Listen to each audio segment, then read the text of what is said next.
Welcome to social post. నేను నిహాల్. మనం lump sum amount తో ఎంత కార్పస్ అనేది మనం జనరేట్ చేయొచ్చు, లంసమ్ అమౌంట్ తో కార్పస్ అనేది జనరేట్ చేయొచ్చా, ఇంకోటండి దీనిలో అడ్వాంటేజెస్ ఏంటి, డిసడ్వాంటేజెస్ ఏంటి, దీని గురించి మాట్లాడడానికి చంద్రశేఖర్ గారు ఉన్నారు, మ్యూచువల్ ఫండ్ డిస్ట్రిబ్యూటర్. ఒకసారి సార్తో మనం మాట్లాడతాం. Hello sir, welcome to social post. Hello అండి. ఎస్ సార్, ఇప్పుడు మనం లంసమ్ అమౌంట్ తో కార్పస్ అనేది ఎంతవరకు మనం బిల్డ్ చేయొచ్చు? ఎగ్జాంపుల్ మీకు చెప్తాను. ఒక 10 lakhs మనం అనుకుందాం, అప్రాక్సిమేట్లీ 10 lakhs. సో మనం ఎంతవరకు మనం కార్పస్ బిల్డ్ చేయొచ్చు, అది ఎన్ని ఇయర్స్ టెన్యూర్లో వస్తుంది, ఎంత పర్సెంట్ వరకు రావచ్చు? వెరీ గుడ్ క్వశ్చన్ నిహాల్ గారు.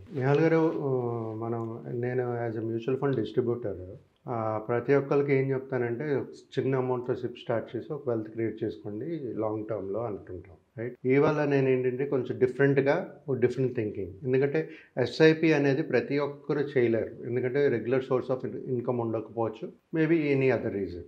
సో ఎస్ఐపి అనేది చేయలేకుండా, కానీ అలాంటి ఇన్వెస్టర్స్ దగ్గర ఒక ఎంతో కొంత లంసమ్ అనేది క్రియేట్ చేసి సేవ్ చేసి ఉండొచ్చు. సో అలాంటి వాళ్ళకి ఈ వీడియో అండి ఈరోజు. ఓకే, సో మనం తీసుకుందాం సార్. ఒక లంసమ్ ఇన్వెస్ట్మెంట్ పెడితే వెల్త్ క్రియేట్ అవుతుందని అడిగారు మీరు. 10 lakhs, రైట్? సో మన ఇక్కడ ఈ సినారియోస్ ఒక ఇల్లస్ట్రేషన్ పర్పస్గా నేను డిఫరెంట్ లంసమ్ అమౌంట్స్ తీసుకుని మాట్లాడదాం సార్. టెన్యూర్ మాత్రం 25 years తీసుకుందాం. ఎవరైతే ఒక 25 years ఏజ్ లేకపోతే ఒక 30 years వచ్చిన వాళ్ళకి, వాళ్ళు ఒక 25 years ఇన్వెస్టెడ్గా ఉంటే ఈ ఎంత కార్పస్ క్రియేట్ చేస్తుంది అనేది మాట్లాడదాం. దీంట్లో నేను ఏంటంటే టూ కేటగిరీస్ తీసుకున్నాను. ఒకటి 12% రిటర్న్స్, ఇంకోటి 15% రిటర్న్స్. రెండు మాట్లాడదాం. ఎవరైతే సిప్ ప్రతి వాళ్ళు చెప్తుంటాం కదా, మరి సిప్ చేస్తే మంచి వెల్త్ క్రియేట్ అవుతుందని.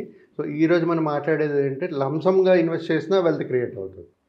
సో అది ఎలాగా ఎంత అనేది మనం మాట్లాడదాం. ఫస్ట్ 2 lakhs తీసుకుందాం సార్. 2 lakhs లంసమ్ అమౌంట్ ఒకేసారి ఇన్వెస్ట్ చేస్తారు. 25 years వరకు ఇన్వెస్ట్ చేసి పెట్టేస్తారు.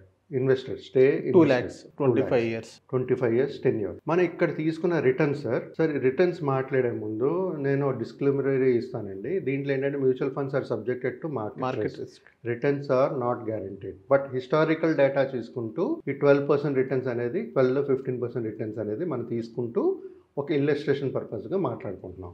సుమారుగా వాళ్ళకి ఎంత వస్తుంది ఒకవేళ ఆ రిటర్న్స్ కానీ జనరేట్ చేస్తే అనేది మనం చూద్దాం. 2 lakhs ఇన్వెస్ట్ చేస్తారు. 25 years ఇన్వెస్ట్మెంట్ టెన్యూరు. 12% రిటర్న్స్ కానీ జనరేట్ చేస్తే వాళ్ళకి వచ్చే corpus amount 34 lakhs. 34 lakhs. Okay, at 12%. 15% తీసుకుంటే 65.83 lakhs, దగ్గర 66 lakhs అనుకోండి అప్రాక్సిమేట్గా. ఇప్పుడు coming to 3 lakhs. Okay, 25 years tenure again at a return of 12%. వాళ్ళు 25 years కానీ ఇన్వెస్టెడ్ ఉంటే వాళ్ళకి వచ్చేది 51 lakhs అప్రాక్సిమేట్గా అట్ 12% రిటర్న్స్. 15% రిటర్న్స్ ఒకవేళ జనరేట్ కానీ చేస్తే వాళ్ళకి వచ్చే కార్పస్ వాల్యూ 98.75 lakhs, అంటే 99 lakhs అనుకోండి అప్రాక్సిమేట్గా. నా coming to 5 lakhs. 25 years again tenure 25 years invested ఉంటారు. వాళ్ళకి వచ్చే కార్పస్ 12% రిటర్న్స్ చూసుకుంటే 85 lakhs. Okay, and if it is 15% returns కానీ జనరేట్ చేస్తే వాళ్ళకి వచ్చేది 1.64 crores, 1.64 CR.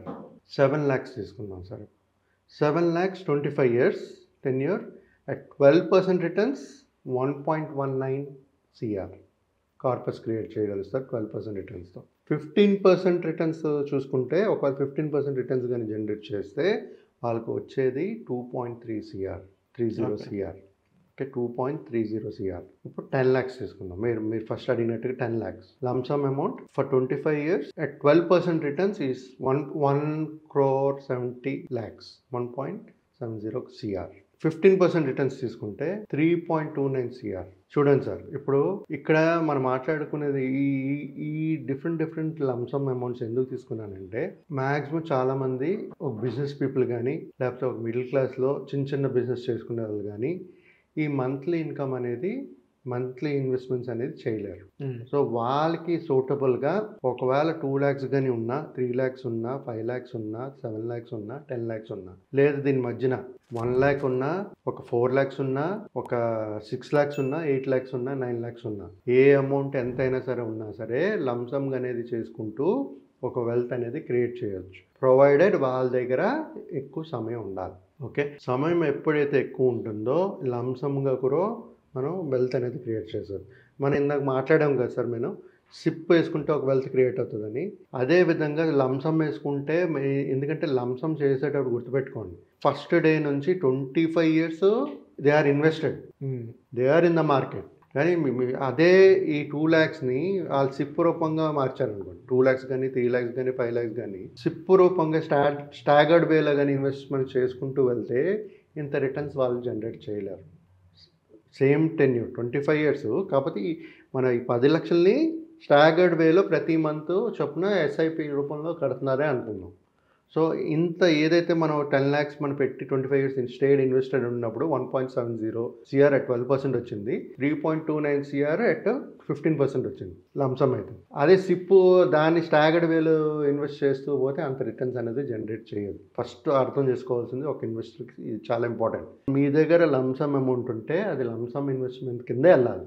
ఓకే, దాన్ని మీరు స్టాగర్డ్గా చేసి ఎస్ఐపి రూపంలో కడదాము అనేది స్ట్రాటజీ అనేది కాదు. ప్రొవైడెడ్ ఎప్పుడైతే మార్కెట్ సిచ్యువేషన్స్ బాగాలేదో, ఒక గ్లోబల్ అన్సర్టనిటీస్ ఉందో, మార్కెట్ పడే ఛాన్సెస్ ఎక్కువ ఉంది అనుకునేటప్పుడు కొంత లంసము కొంత స్టాగర్డ్ వేలో వెళ్ళాలి. ఆ స్టాగర్డ్ వేలో కూడా మన ఇంత 25 years టైం ఫ్రేమ్లో వెళ్ళకూడదు, షార్ట్ పీరియడ్లో వెళ్ళాలి ఇన్వెస్ట్మెంట్స్ అనేది. సో ఎప్పుడైతే మీరు చేయలేకపోతారో మాలాంటి మ్యూచువల్ ఫండ్ డిస్ట్రిబ్యూటర్స్ కానీ అడ్వైజర్స్ కానీ ఫైనాన్షియల్ ప్లానర్స్ కానీ వెళ్ళేటప్పుడు వాళ్ళు మిమ్మల్ని గైడ్ చేయగలుగుతారు, ఎలాగెళ్ళాలి, మన స్ట్రాటజీ ఎలాగ ఉండాలని. సో ఇక్కడ నేను చెప్పేదండి సార్, లంసమ్ ఇన్వెస్ట్మెంట్స్ ఒకేసారి ఉండేటప్పుడు మంచి రిటర్న్స్ జనరేట్ చేస్తుంది. ఇదే లంసమ్తో కొంతమంది ఏం చేస్తారంటే ఒకేసారి పెడతారు. ఇప్పుడు ఈ 25 years టెన్యూర్ కదా సార్, ఈ 10 years టెన్యూర్లో మళ్ళీ మధ్యన మీకు డబ్బులు లంసమ్గా క్రియేట్ రావచ్చు. ఒకేసారి లంసమ్గా ఏదో బిజినెస్ చేస్తున్నారు అనుకోండి, ఒకేసారి 5 లక్షలు 2 లక్షలు 10 లక్షలు మళ్ళీ రావచ్చు. ఫస్ట్ ఇనీషియల్గా మీరు 5 lakhs పెట్టారు, తర్వాత మళ్ళీ ఎవ్రీ 1 year ఒక 150,000 1 lakh జనరేట్ అవుతూ ఉన్నప్పుడు we can keep adding. Okay, add చేసేటప్పుడు అప్పుడు మన ఇంకా కార్పస్ ఇన్కమ్ పెరుగుతుంది. సో స్ట్రాటజీస్ మారుతుంటాయి, ఇన్వెస్ట్మెంట్ ప్యాటర్న్స్ మారుతుంటాయి depending on that source of income. మనం ఎలాగ ఇన్కమ్ సంపాదిస్తున్నామో దాన్ని బట్టి స్ట్రాటజీ కూడా ఉండాలి. అది ఎస్ఐపియా లంసమ్ ఇప్పుడు మీ దగ్గర లంసమ్ ఉంది అనుకునేటప్పుడు lump sum is a strategy. But in market volatility ఉండేటప్పుడు ఒక స్టాగర్డ్ వేలో కొంత స్టాగర్డ్ వేలో షార్ట్ టర్మ్లో వెళ్ళిపోవాలి ఇన్వెస్ట్మెంట్స్. 25 years కాకుండా షార్ట్ టర్మ్ ఒక 1 month 2 months లేకపోతే ఫ్యూ డేస్లోనో all the amount has to be invested. Okay. So ఆ విధంగా ప్రతి ఒక్కరూ వెల్త్ అనేది క్రియేట్ చేయగలుగుతారు సార్. కానీ ప్రతి ఒక్కరూ గుర్తుపెట్టుకోవాల్సింది ఏంటంటే మన ఎక్స్పెక్టేషన్స్ హై పెట్టుకోకండి. మ్యూచువల్ ఫండ్స్లో ఎప్పుడు on and average 12% is the correct number. Okay, ఎందుకంటే హిస్టారికల్ డేటా చూస్తే అది అలాంటి రిటర్న్స్ జనరేట్ చేసింది కాబట్టి మనం ఆ నెంబర్ తీసుకుని మాట్లాడుతున్నాం 12 to 15%. But don't predict more. 20% 25% predict చేసి మన గోల్ రీచ్ అవ్వకపోతే మళ్ళీ మనం కష్టపడతాం.